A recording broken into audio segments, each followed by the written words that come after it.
कैसे समझ में आवे? सोते हुए स्वप्न देखने वालों को लाख जगाओ, पानी डाल के जगाओ, चाहे जैसे धक्का लगा के जगाओ, एक करवट बदलते फिर सो जाते। कैसे जगेंगे? अच्छा, कुछ तो ऐसे हैं जो जग के सोने का नाटक कर रहे हैं, तो उनको तो जगाया ही नहीं जा रहा।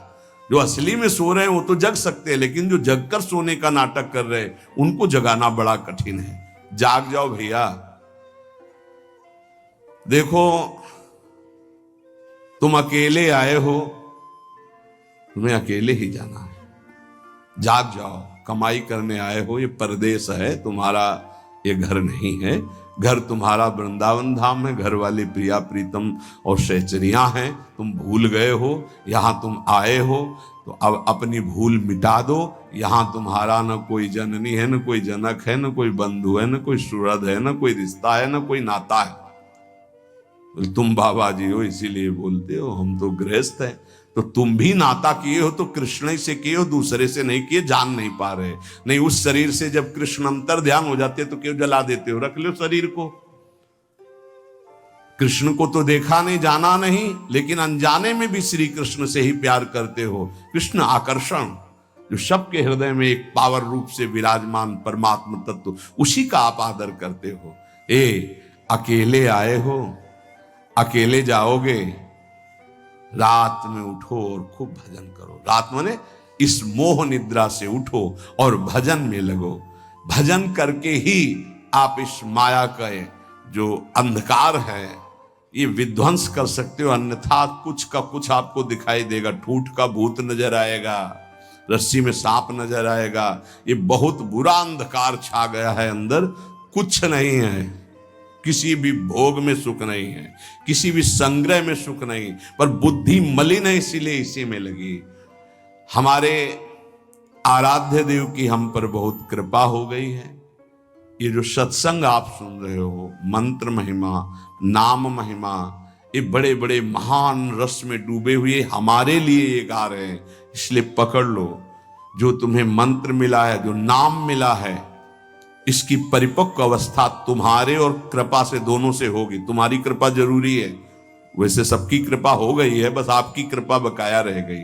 आप अपने ऊपर कृपा कर लो, किसी के आशीर्वाद की जरूरत नहीं। आप अपना आशीर्वाद अपने ऊपर कर लीजिए। दूसरे के तो बहुत आशीर्वाद हैं, आपका आशीर्वाद आपको नहीं मिल रहा है, बस इसीलिए आप परेशान हैं। आपका आशीर्वाद, हाँ, अपने ऊपर कृपा कर लीजिए। आप अपने आशीर्वाद से अपना उद्धार कर लीजिए। तो इसको तो तुम वही कर्म करवा रहे हो जिससे नरक प्राप्त हो, औरों के आशीर्वादों की आकांक्षा करते हो, तो नहीं हो पाएगा भाई, नहीं हो पाएगा। देखो, आज कुछ ऐसी हवाएं चल पड़ी हैं, परमार्थ को जानना मुश्किल है। कैसे कैसे कैसे नौटंकी नाटक, मतलब आश्चर्य होता है कि तुम उपदेशक के मंच पर बैठकर ऐसे कैसे बोल सकते हो। अगर बोलने को तुम्हें सौभाग्य मिला है तो जो सुखदेव जी ने बोला है, व्यास भगवान ने बोला है, श्री कृष्णचंद्र जो बोले, वो बात बोलो जिससे वो कान में जाए। समझे ना समझे, मंगल होगा। ऐसी वार्ता तो ना बोलो जिससे सत्य मार्ग का अस्तित्व ही लुप्त हो जाए सुनने वाले के हृदय से। आज बहुत संकट में धीरे धीरे हमारे धर्म ग्रंथों का रहस्य पड़ता चला जा रहा है, क्योंकि इनके लिए जो हम मंत्र जाप करके बुद्धि पवित्र होती, सो अर्थ बता सके। नहीं तो केवल मनोरंजन रह गया कि सामने वाला केवल प्रसन्न हो जाए, इसके लिए शास्त्र रचे गए।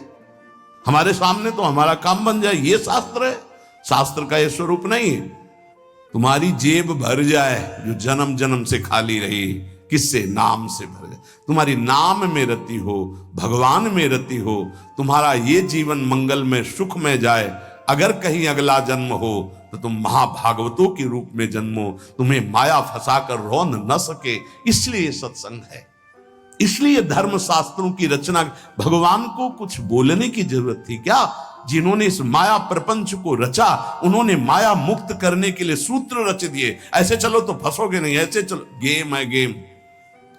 ये भगवान ने अपने आप से अपने आप में खेल रचा है। तुम भी उसी अपने आप में अपने आप को देखो, मुक्त हो जाओगे।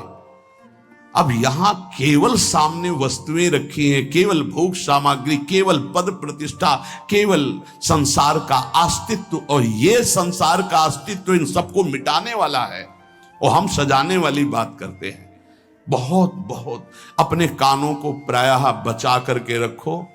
जहां सत्य मार्ग की चर्चा मिले तो सुनो, नहीं तो नाम जप करो, एकांत सेवन करो। ऐसी कोई बात मत सुनो जो नाम रूप लीला धाम से आपको विलग कर दे, नहीं तो जीवन की बड़ी भारी हानि हो जाएगी। और उपासक अपने आराध्य देव को सबके दर्शन से बचावे, ये बड़ी गूढ़ बात हम आपको कह रहे हैं। अब जब खुल करके जैसे यहां सेवा हो रही हो बात अलग है, जब उनका आदेश हो जाए, नहीं तो अपने आराध्य देव के दर्शन से, जैसे कहते हैं ना सबकी श्री जी, सबकी श्री जी नहीं है तो हमारी श्री जी है। हम चाहेंगे तो आपको दर्शन करने देंगे, अन्यथा नहीं करने देंगे, इस पे तुम्हारा अधिकार नहीं है। अपनी जो श्री जी हैं इस पे केवल अपना अधिकार है। पूज्यपाद शिवड़िया बाबा जी महाराज, परमात्मा सर्वव्यापी सबकी वस्तु है,